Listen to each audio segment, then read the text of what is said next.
This podcast is educational content only and does not constitute medical advice. Consult your healthcare provider for medical decisions. Every morning I'm like, how did I sleep? If I have one glass of wine, it takes a lot longer for my heart rate to come down. Or sometimes like my resting heart rate is 5 or 10 points higher than if I don't. It's just crazy. I mean, I had it before I quit my job, and it was like my heart rate variability was so bad. Sleep was terrible. That's so impressive. It was great. It's not in your head, like you truly have data to Yes. justify that you're feeling. Yes. And I was trying to do all this stuff like meditate. Have you heard of heart math? It's like a kind of monitored breathing. You have like a thing on your earlobe that watches your heart rate and your heart rate variability and your breathing, and it settles your nervous system. I mean, I did all the stuff, This is like a ton every day. Nice. Anyway, it's always good to hear what the leading edge doctors are doing for their own health. Yeah. Like, what do I need to be doing? Right. You just need to sleep and be fulfilled and happy, and then everything follows, I think. Yeah, there's so much truth You to just that. can't hack all the stress. You can't hack it. Can't hack it. Hack around it, I guess. Well, thank you for hosting us here at the Heart Center. Thanks for coming. And beautiful downtown. And this is built specifically for women. Yes.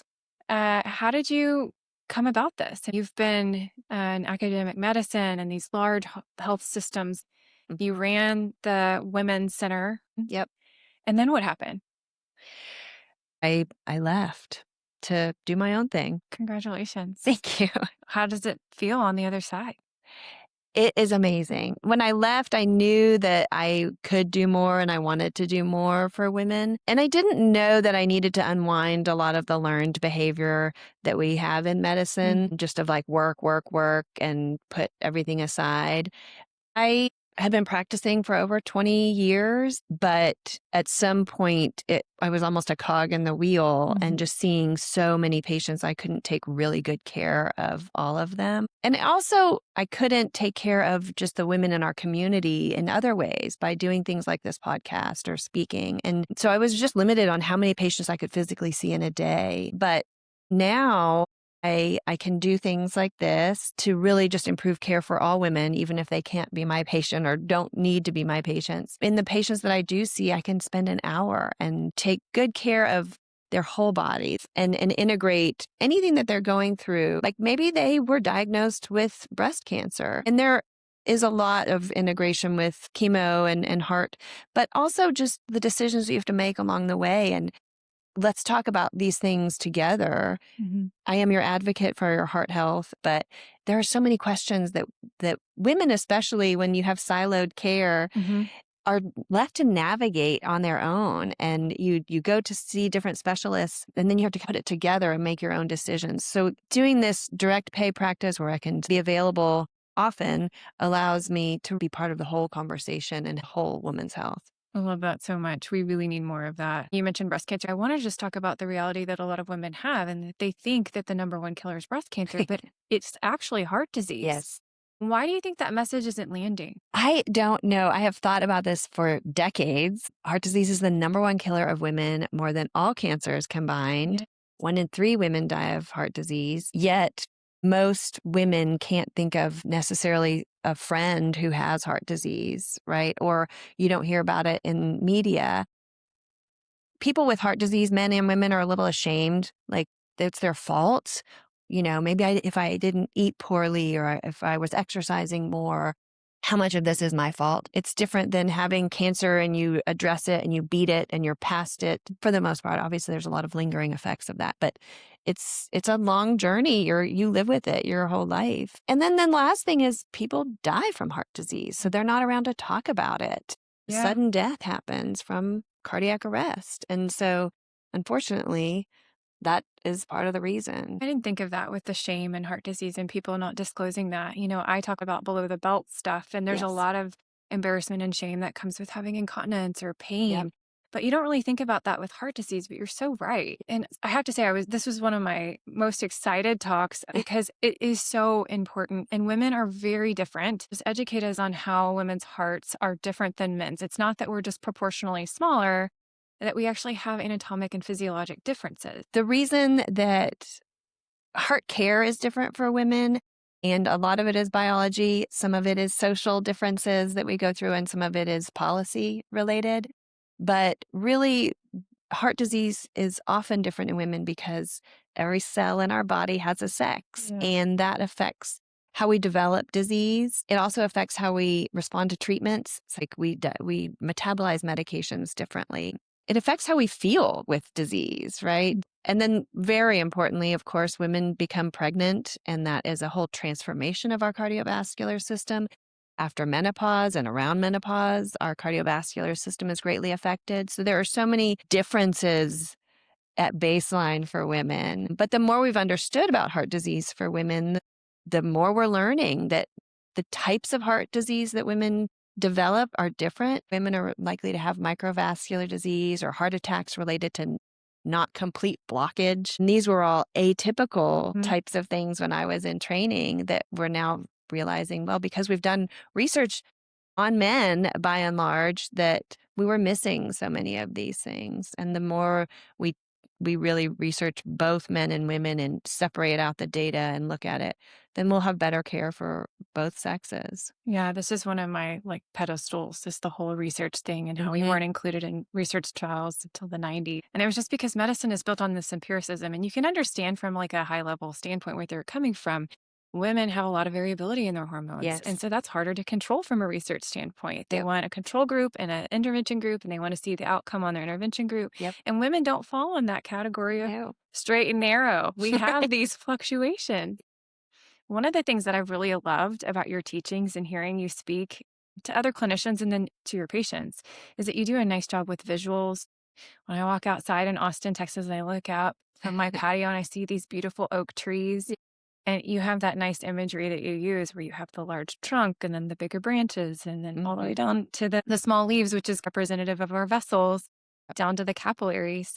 How is that represented a little differently for women than in men? Well, the anatomy is very similar, but it's smaller. Our hearts are smaller for our size compared to men. So a woman of the same height has a smaller heart compared to the man. And that affects how our hearts respond to exercise and activity. But then our blood vessels, the anatomy looks similar. We have big branches and then these teeny tiny branches that dig into the heart muscle to feed it blood and oxygen. But those tiny microvessels are more likely to become stiff or blocked up in women. And we don't really understand why. Certainly, it's a biological difference.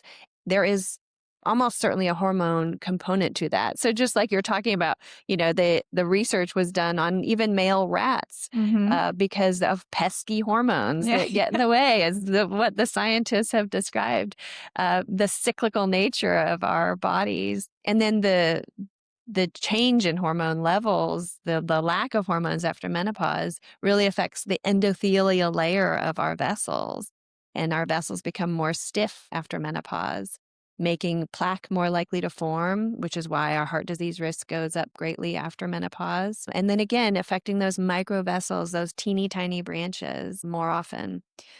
I'd love to talk about the hormones specifically in the reproductive years. So during pregnancy, after pregnancy, and then with each cycle, how does that impact our cardiac health? So during pregnancy, our bodies transform, which is amazing, but we're growing this baby, but we also grow the organ of the placenta, right? Mm. And we have to grow blood vessels to do that. And I always think about the hormone shift that it takes for your body to just suddenly do that Mm. is amazing. But when you are growing new vessels, these hormones also affect all the existing vessels, and your vessels become more dilated, more relaxed, which is why blood pressure should go down, right? Mhm. With pregnancy, your blood volume goes up a whole lot more. Your cardiac output increases significantly. So it's like somebody being on a treadmill. It's just like being on a stress test, except that it's for 10 months, 9 to 10 months. In some instances, the body doesn't respond appropriately, or the blood pressure goes up instead of down. The blood vessels get stiff. We don't always respond when it's time to deliver appropriately. You have to shut off this change in your blood vessels and stop the blood flow to the placenta, and then If that response is abnormal, sometimes that's preeclampsia and your blood pressure goes through the roof. It's just amazing to think about that transformation every single time a woman is pregnant during her whole pregnancy. Mhm. And so clearly there is an effect on your cardiovascular system. And again, that effect, we all have that change.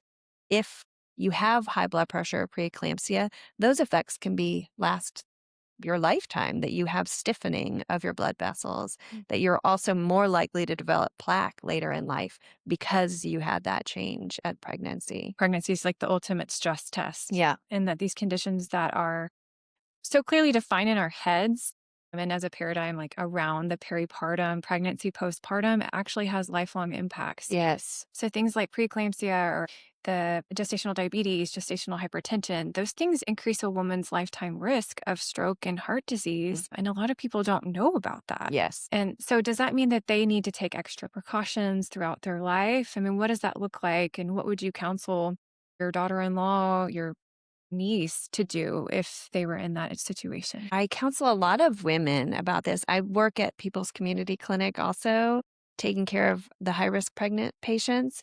And a lot of what I do there is see patients after they have had preeclampsia to counsel them about their long term risk. And at first I was like, oh, these poor women have newborn babies at Yeah. home. They don't really want to come and see a cardiologist, but they are all so appreciative.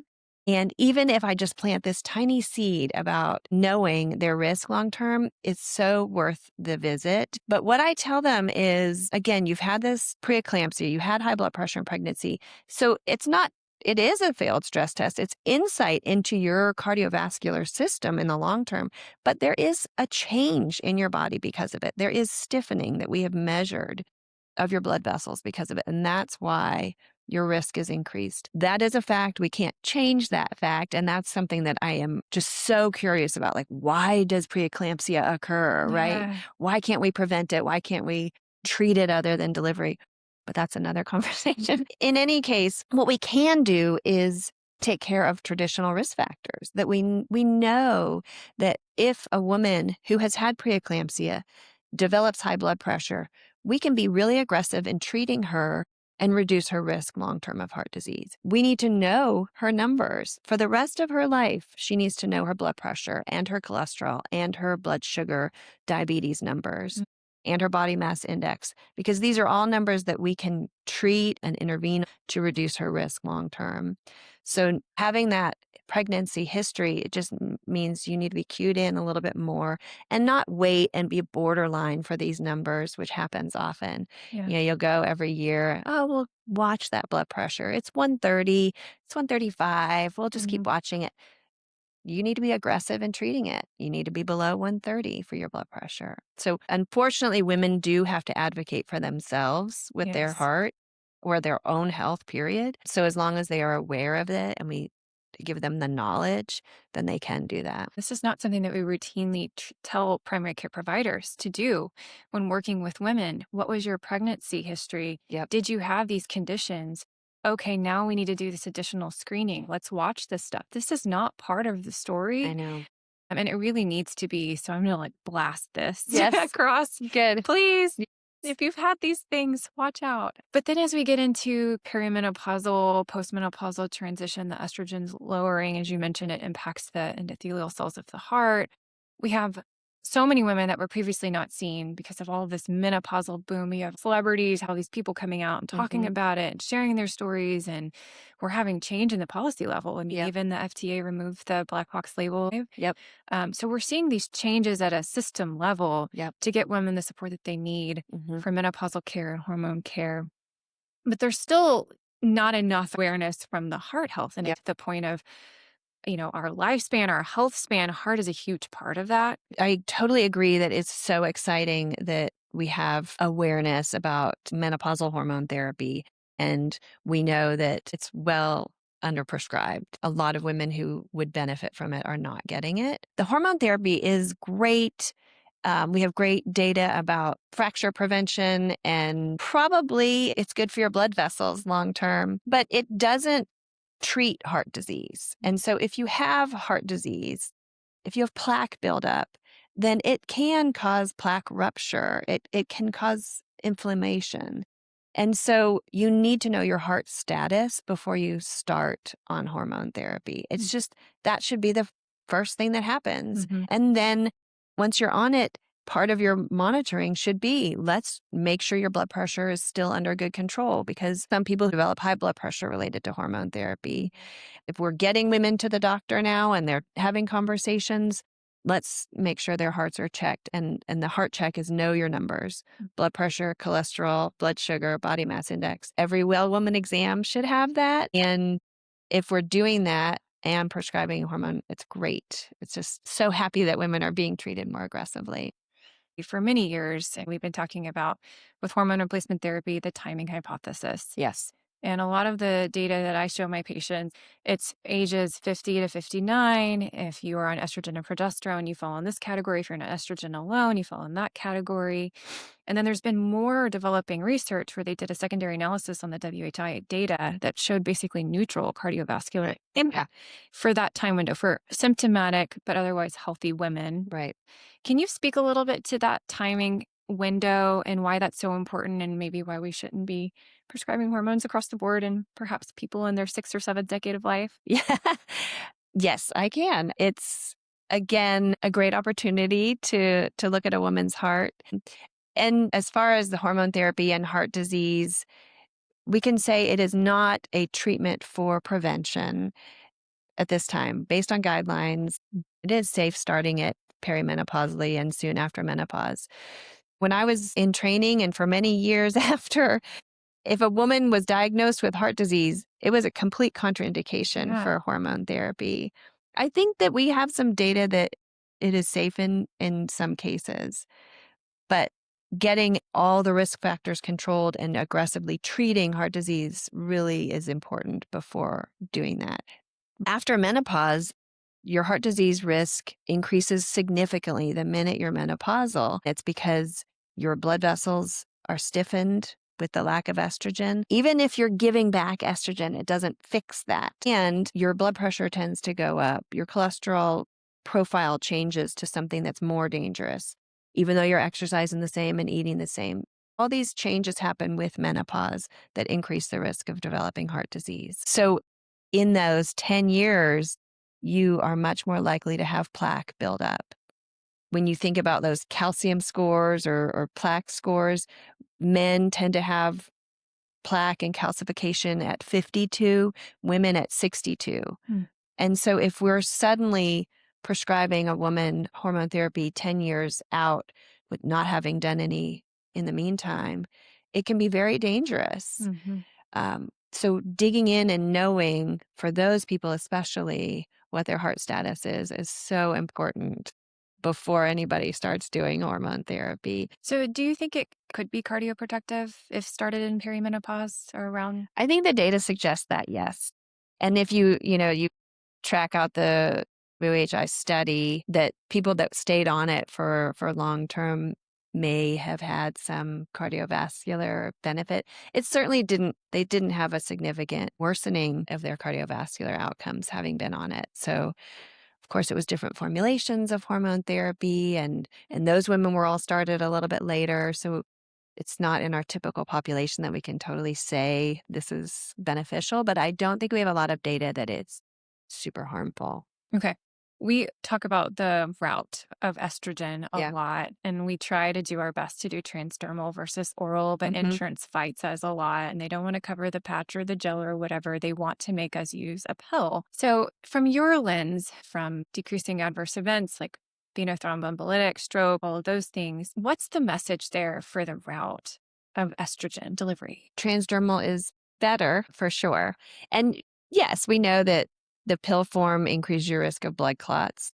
And blood clots can cause strokes, pulmonary embolism, blood clots in your legs. So it's not nothing. It's a very high risk side effect that is not as high with the transdermal. I have done a lot of deep diving to see as far as like the vascular protection on those forms. And I can't find there's a significant difference Okay. if pill versus patch. as far as the endothelial protection and, like plaque buildup. But the clotting risk is definitely an issue in the pill form. So that is typically why the transdermal is recommended from a cardiovascular standpoint. What about women that are in perimenopause or menopause and they go to their provider with these symptoms of anxiety, shortness of breath, feeling their chest being heavier, and their provider's like, oh, it's just menopause, or oh, it's just anxiety. And that very well may be the truth. But at what point do we say, "Oh, those are signs of something else?" Yes. Well, I think that women are dismissed a lot with it's just anxiety, menopause, it's your weight, it's, Yeah. Go work out. Go. yes. So that dismissal is super frustrating at baseline. And that's not a reason for somebody to feel differently. We all know our bodies. We know when something is wrong or different. And you're right. For sure, it could be just menopause.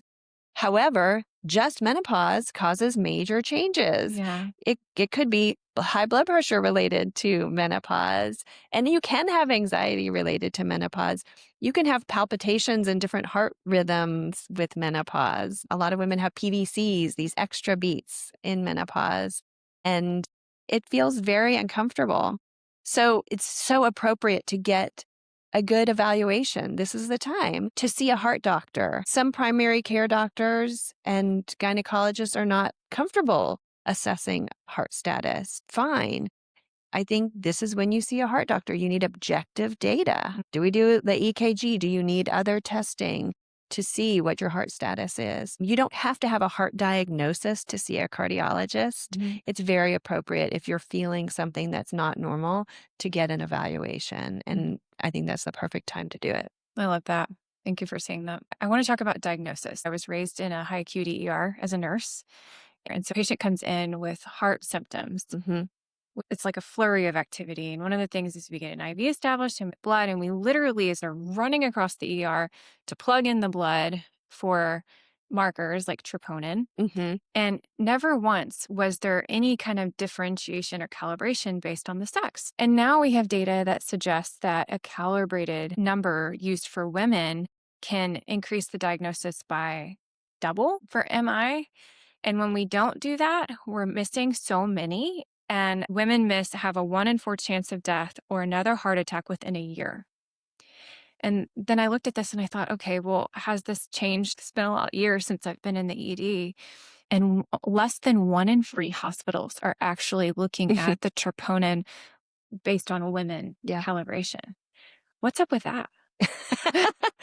I mean, this has been data that we've known for 10 years, for years. And the guidelines recommend it. Yes, it's crazy. This is the microcosm of how it is to be a woman in healthcare, in my opinion. And this is part of me banging my head against the wall, trying to improve care for women. I presented this data to hospital systems in the past because the high sensitivity troponin is better, and that wasn't available. Now most hospitals use that, but that's recent. So it's a more sensitive troponin, which is more likely to be positive. However, you also, again, have to say it's positive at a lower threshold for a woman versus a man.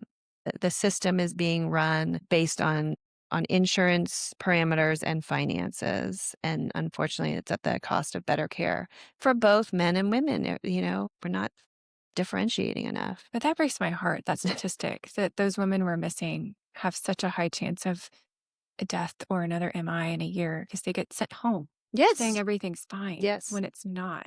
The troponin is part of it, but there's also, again, the biological difference for a heart attack is often different for women. Like 15 to 50% of women have non-obstructive arteries at the time of a heart attack, meaning when they go to the cath lab and inject dye to look at the vessels and look for the blockage, there's not something to stent. And so they're told, well, we don't know why you had chest pain. It sounds very classic. Your troponin was positive, but the heart cath was normal, and they get sent home. Those women, I mean, this is the same group. Their outcomes are just as as poor long term because we know if we put them on medication that we can reduce their risk. Mhm. Not to mention the fact that they're having symptoms over and over and they think, oh, well, my heart cath was normal. You have So, done so much work research wise, presenting in different hospital settings to try to push this stuff forward. mhm. What have you learned in all of that? Or what are the take home messages? The take home message is you're not crazy. You know your body. If you have symptoms and you're being dismissed, you need to find somebody who's going to listen to you. That's ultimately the take home message. It's not normal to have chest pain, pressure, discomfort. It's not normal to have changes in how you feel with activity. And not everybody is aware of female patterns of heart disease. Not everybody is aware that microvascular disease exists, but there are people out there who are aware. And so you have to keep advocating for yourself, unfortunately. There's a lot of messaging online about there's these direct to consumer businesses that are sending patients lab kits that they can get checked at home and then send back in. And I'd love to get your opinion on them and when it may be appropriate specifically for women. So the high sensitivity CRP, the ApoB, the lipoprotein A, and then the calcium scoring. The lab specifically are the things that are being marketed aggressively by these companies as you need these things to know if you have heart disease. Well, my recommendation for their well woman checkup is to get the HSCRP, a traditional lipid panel, hemoglobin A1C every year. The ApoB is also an option for the lipid panel. The problem is when you get all these labs done, who is interpreting it for you? Part of what I do is clear up the confusion. That's Yeah. kind of my tagline is people come in with stacks of data and they don't know what to do with it. So I think they're exploiting people who want tests done, but if you don't have somebody who's following up and going over the results with you, what are you doing? But those are good labs to have. You just have to make sure that you understand what the results mean. The lipoprotein A is a one-time test. So it's a cholesterol marker that is kind of genetically predetermined. If it's high, then your risk of developing plaque is higher. It means that your cholesterol basically is a little stickier. Mm. And there are, grades of how high it is, but it's an important test to get at least one time. The only time it changes is with menopause in women. Mm. So it may be appropriate to do pre and post menopause, but otherwise it's about the same across age and for all people. So it's a good one-time thing. Do you have a positive lipoprotein A or not? If you don't need to keep checking it because you get these Cleveland heart, Mhm. Boston heart panels, and they tell you your particle size and your lipoprotein A every single year, but those things don't really change. If you're doing that kind of stuff under the direction of somebody who is advising you and you're making changes, then I think they're helpful. But just to go on and buy them is what do you do with it? Do you think that the standard PCP or gynecologist that's checking a lipid panel should be checking the ApoB? So at our annual American College of Cardiology meeting this year, there was an interesting debate about like ApoB or not ApoB, and the data is very robust for predictive value of ApoB. ApoB is the sticky bad cholesterol, right? And it's mostly LDL, but it's some of the other smaller particles that are not always counted in your LDL. So it's a better really measure of how much sticky bad cholesterol you have. The problem is people don't know what to do with the data. So if you're if somebody is checking the ApoB, they don't know what's the normal range. The lab, even the lab values on a traditional lipid panel are confusing because it tells you your LDL should be less than 100 Mhm. and that if it's above 100, that's abnormal. But that's not true necessarily. Your LDL should be below 100 if you have risk factors for heart disease. So the same thing with the ApoB. If somebody doesn't know what a normal ApoB is or where our treatment goals are, it's not super helpful to check, but it is a good thing to watch and monitor over time for Mhm. sure. Yeah. Does that answer the No, that's question? really, really helpful because I think that a lot of women are getting their health information online and there's a Yeah. lot of fear based messaging occurring where, so many people are getting heart attacks. They had a normal lipid panel. Yep. And so they think, okay, I got to go pay out of pocket to Hmm. these really expensive labs. And And then to your point, some of these companies really do have robust CLIA certified lab, and they use standardized evidence-based markers and all of that. And then they have a physician involved that order the test. And so those are kind of like one category of companies that you can go to. And then there's the other category where you don't know what you're getting and there's no standard. Right. You don't know where this lab was taking place and if you're really getting results that are worth interpreting or how to interpret them. I mean, I think it really matters that you have someone interpreting and bringing it into the full clinical picture. Yes. What about the calcium score? I love a calcium score. Do you know that about me, that I love a think I do calcium? know this about you. I thought you might like to talk about this. I love objective data. I do love objective data because otherwise, like, you're kind of guessing, right? And so the calcium score I always think about is the mammogram of your heart. It tells you if you have plaque buildup in your heart arteries. If you have plaque and cholesterol buildup over time, your body will calcify it and kind of harden it. And so the CT calcium score, or Heart Saver CT, it goes by a bunch of different names, gives you a number of calcium. And so it's kind of on a spectrum. It can be 0 to 3,000 or more. But we know that the more calcium buildup you have in the arteries of your heart, the more plaque you have. So I really like it because when somebody comes in with a lipid panel that is wacky or high, or maybe even completely normal and misleading, we do the calcium score and see, is there subclinical heart disease that's there that you're not having symptoms from. And if there is, then we need to be really aggressive in treating it. And we can be, so we can prevent more plaque from forming. We can reduce your risk of heart attack, stroke, and death if we get you on appropriate therapy and healthy lifestyle. Calcium makes me think of supplements. Yes. We are constantly telling women, make sure you get enough calcium in your diet, and whatever you don't get in your diet, let's supplement up to a certain level, but too much is bad. You are the expert in all of the checks and balances and how they kind of work in your body, especially as it relates to your heart health. What do you think about the supplementation of these different vitamins? I have also done a lot of deep dives on vitamins and supplements. For sure, from a personal standpoint, we all want to know, like, are we doing the right thing? And I have patients who come in with a lot of lists of supplements. So the data that we have, and of course, the data and the research is not robust for supplements because of pharma. Most of the supplement don't fund a ton of research, right? But what we do know, and you can look at a lot of meta-analyses, is that there's not like a great supplement to reduce heart disease. And like, I do recommend using coenzyme Q10 in addition to statins, because statins deplete your CoQ10 levels and you can reduce some of the muscle aches and pains by taking CoQ10. But CoQ10 doesn't fix heart disease and it doesn't prevent heart disease. There's also data that if you have low vitamin D, that supplementing it can help with palpitations and reduce your frequency of feeling weird heartbeats. As far as calcium goes, there's been a lot of data since I've been practicing that's been contradictory. Initially, it was like, women need to be on calcium, especially when we weren't giving them hormone therapy. So we did want to protect their bones. And so women were taking tons of calcium and vitamin D.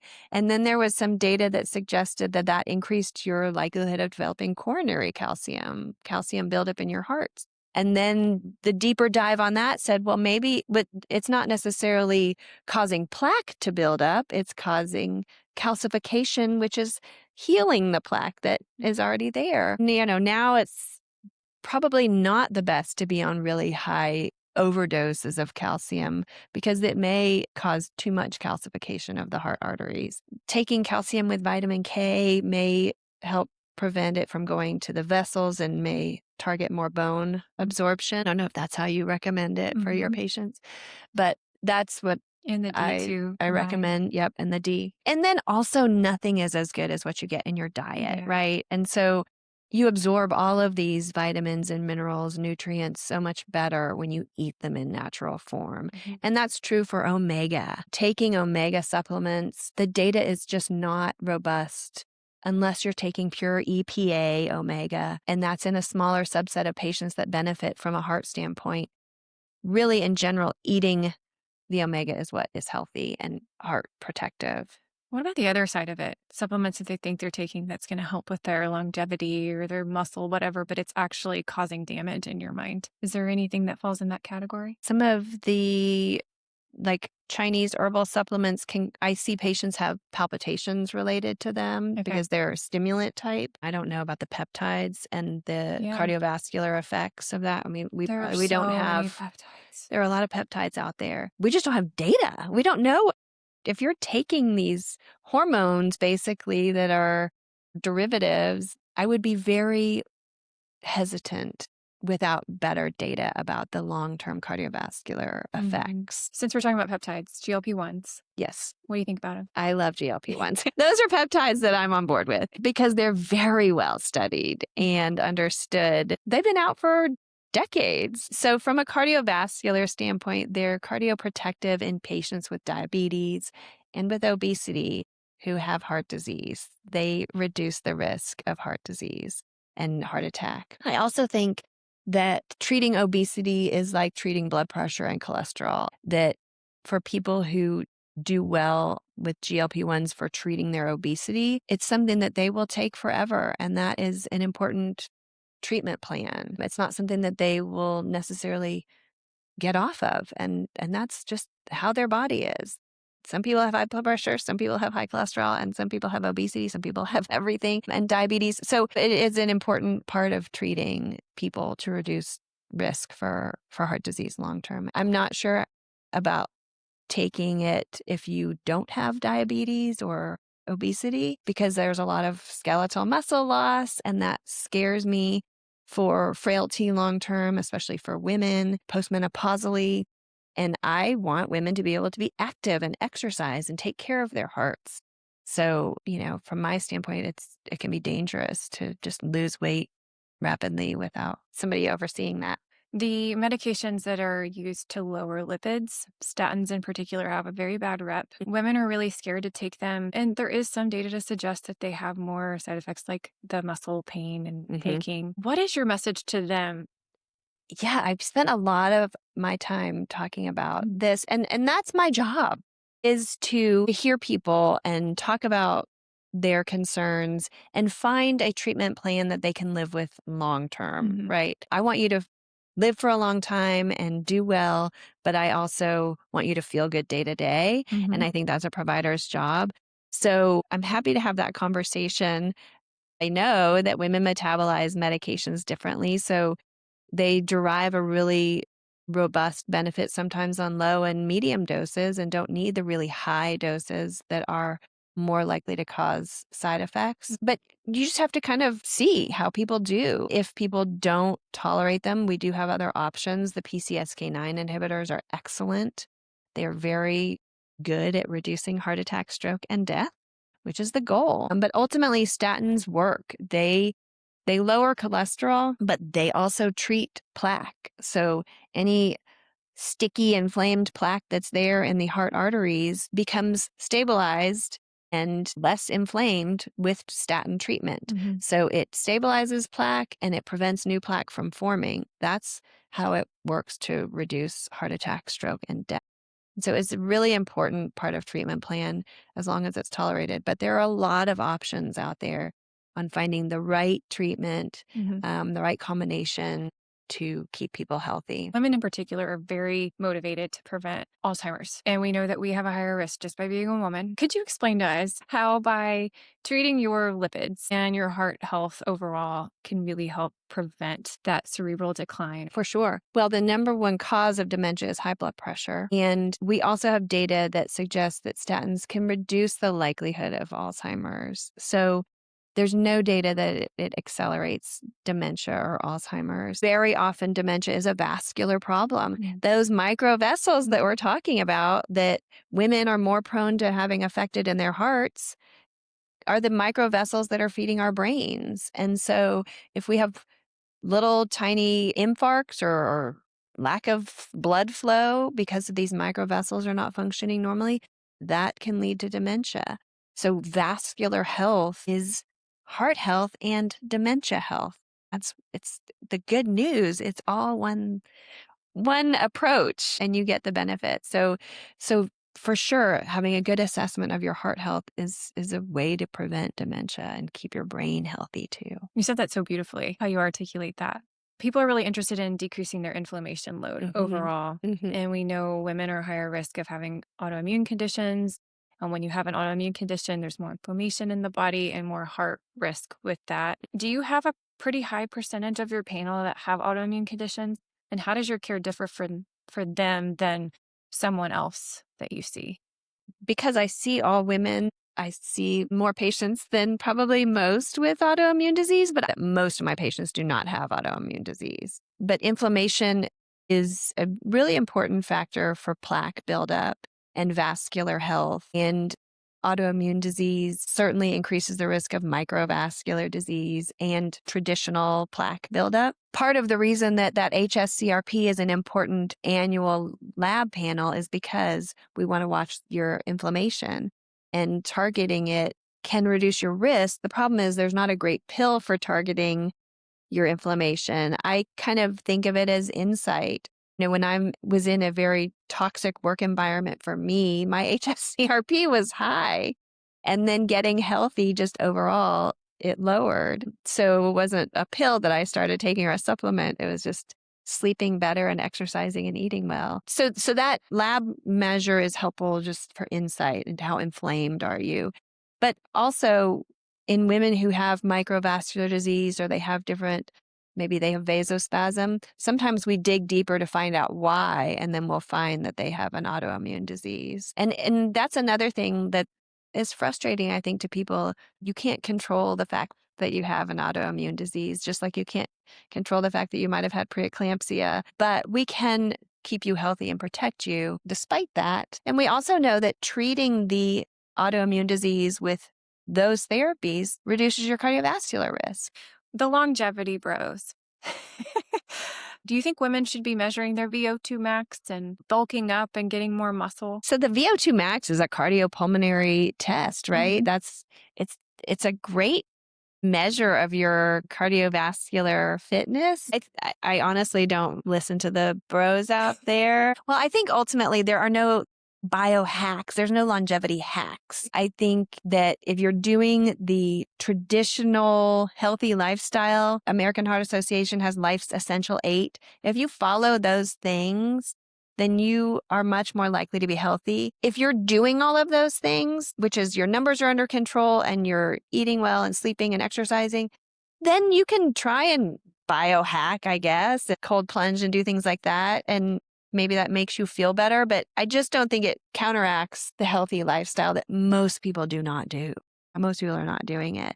So, I mean, yes, women should be exercising 100%. Yes, I want women to exercise more. From a cardiovascular standpoint, I don't think weighted vests and bulking up with that does much. However, I will say a weighted vest can increase the cardio output. So if you're doing your walk and you put a vest on, you actually get more cardio. And that's probably the benefit you get rather than actually building muscle, because I don't think that or bone, really. Right. Yeah.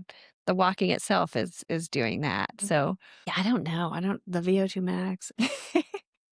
Like you can go to UT and get that whole assessment. They do it in their physiology department. And I think it's kind of like getting your DEXA or the body scan, your body comp.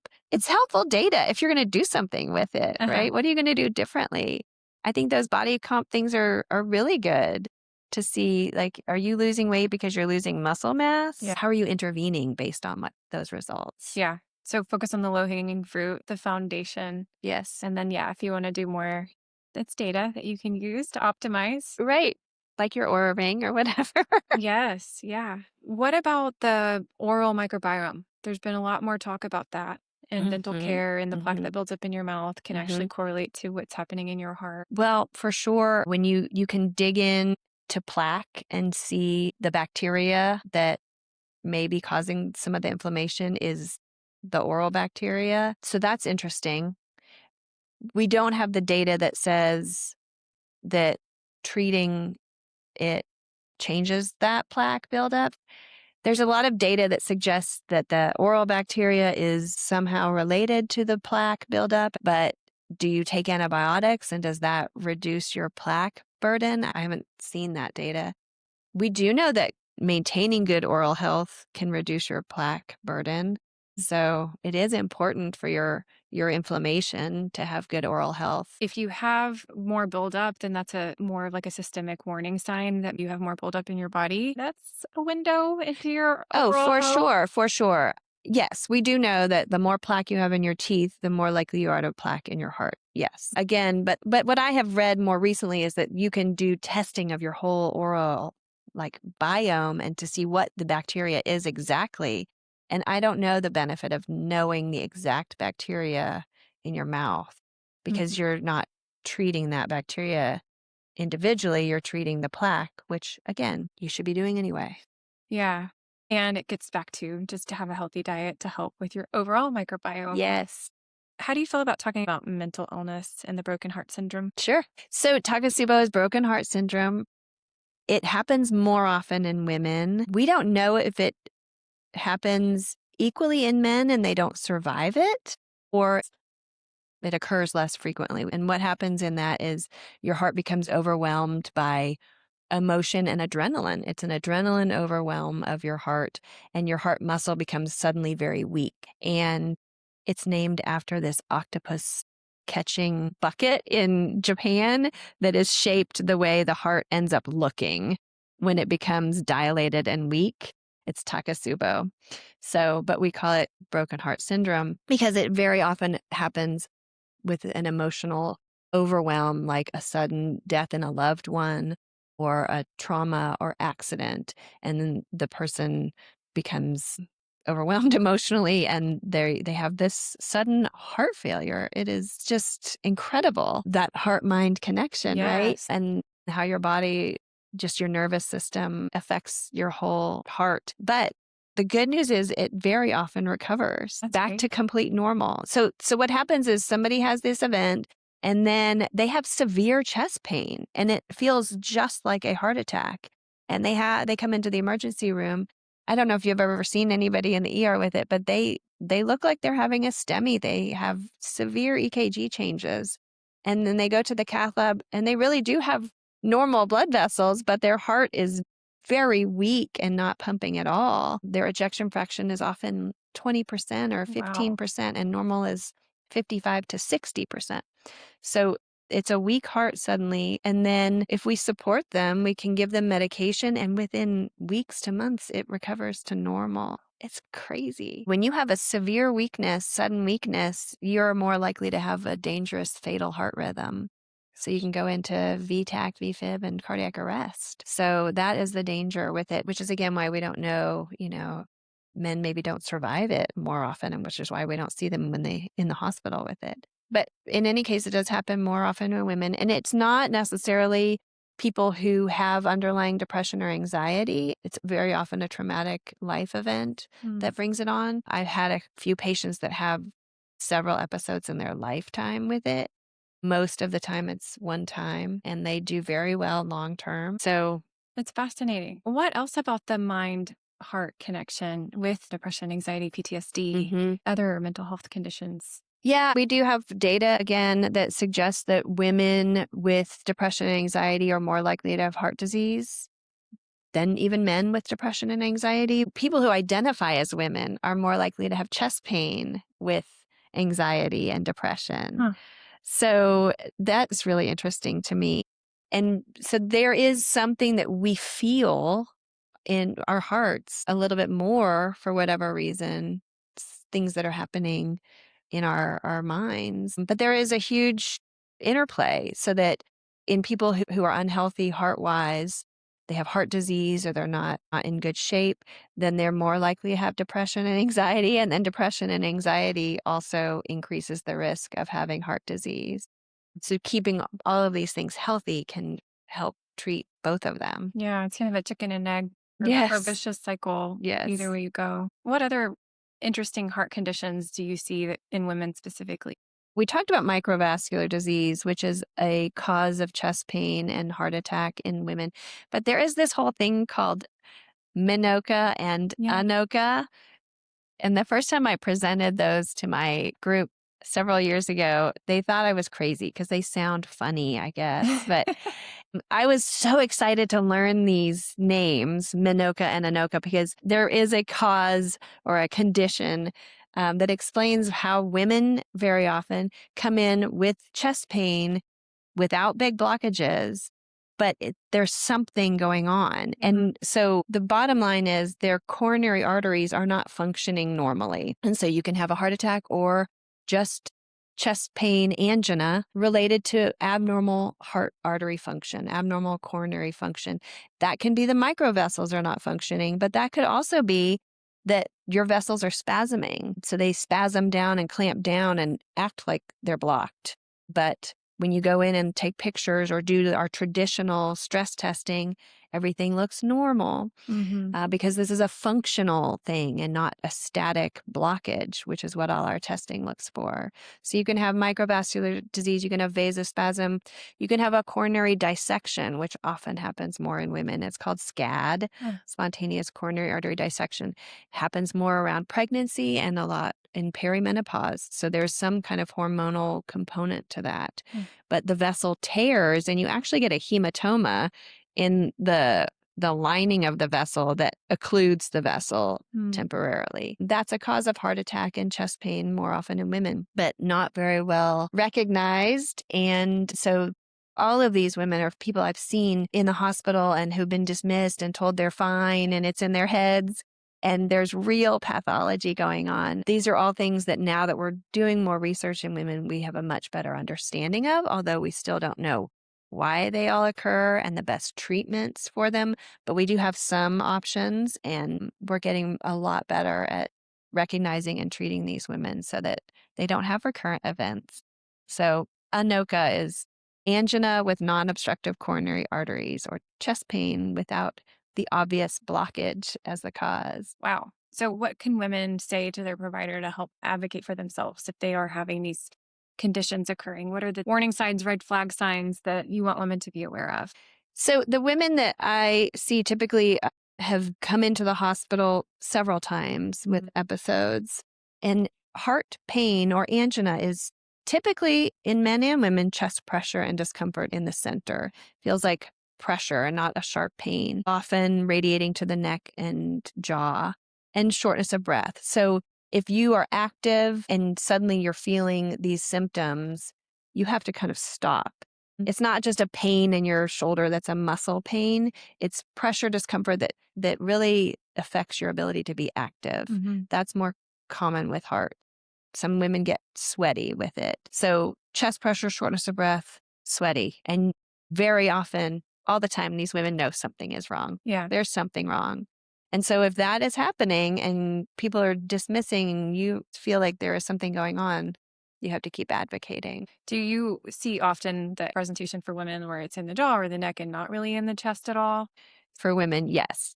Neck, jaw, pain, pressure, discomfort. And sometimes it's just overwhelming fatigue, shortness of breath, exhaustion, especially with activity, which is why I love people to be active regularly because that is your stress test. If you know you can walk this block and it takes you 30 minutes and suddenly that hill is causing trouble for you, that's a sign there's something wrong with your heart, no matter where that pain is or where it's radiating. But yes, women very often have pressure and discomfort in other places and not just in their chest. Or not at all in their chest. Yeah. Right. Can you talk about yourself a little bit and how you're serving the women of Central Texas?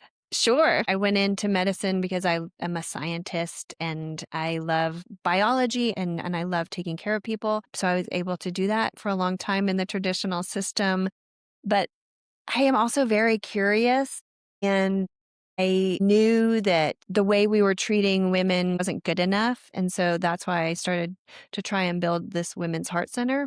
And also an advocate for women because I had seen women dismissed in so many different ways. But the traditional system is honoring insurance and finance, and I understand that it's a business, and not able to really explore and do more started really affecting me because I was physically, mentally, and spiritually very unhealthy beating my head against the wall trying to build this thing, but also working a lot. And I became resentful, being on call 1 weekend a month and missing my family to work for this system that I was mad at. So then all of a sudden I had high blood pressure and high cholesterol, and my dad died at 57 of a heart attack. And I was careening towards that. Never mind, I was angry all the time and not a pleasant person to be around. I just wasn't myself at all. I didn't know who I was and where my joy was. So I left because I just was like, this cannot be my life. I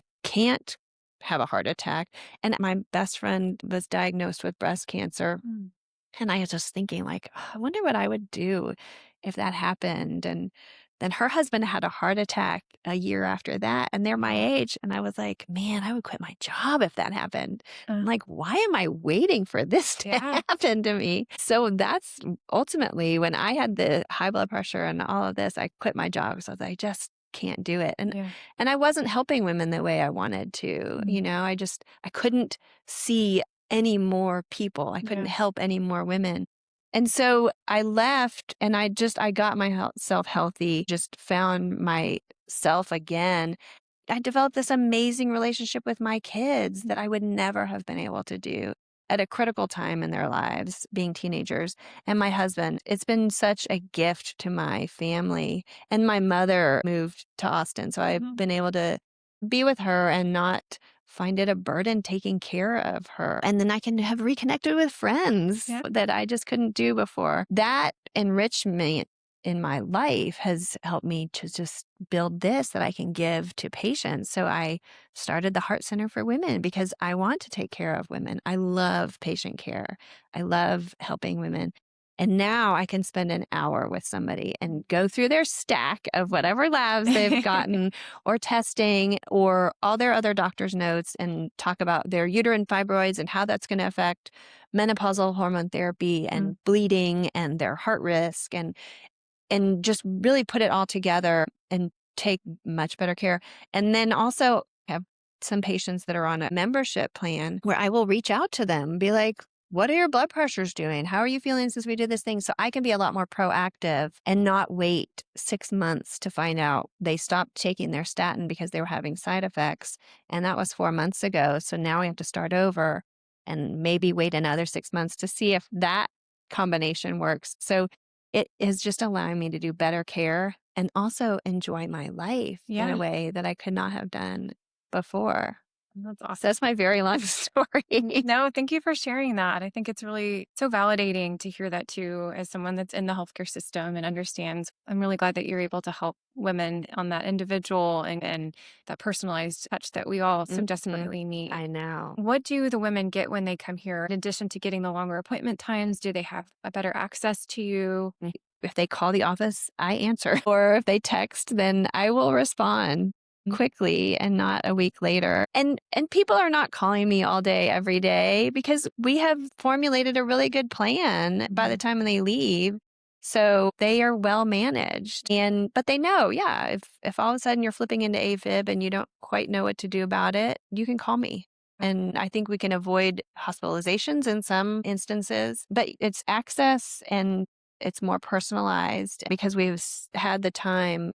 I think people are on a better trajectory in general. They don't have to keep using the emergency kind of stuff. What about the access for women of color? Are you able to help with that community as well, since they do have a bigger burden of cardiovascular disease? Yes, I can, to make sure that everybody gets cared for because their pregnancy outcomes are worse. And it's just ridiculous. And the access to care isn't enough or good enough. So what legacy do you want to leave behind? I want to leave a legacy where women know that they are worthy and that they deserve to be heard. I love that. How can people reach you if they want to come see you here? heartcenterforwomen.com. Okay. I think that this is a great message for women. Yes. Heart disease is treatable and preventable, and you're worth it. Thank you so much for doing this. Thank you for taking the time and sharing your wonderful expertise. It's been such a pleasure.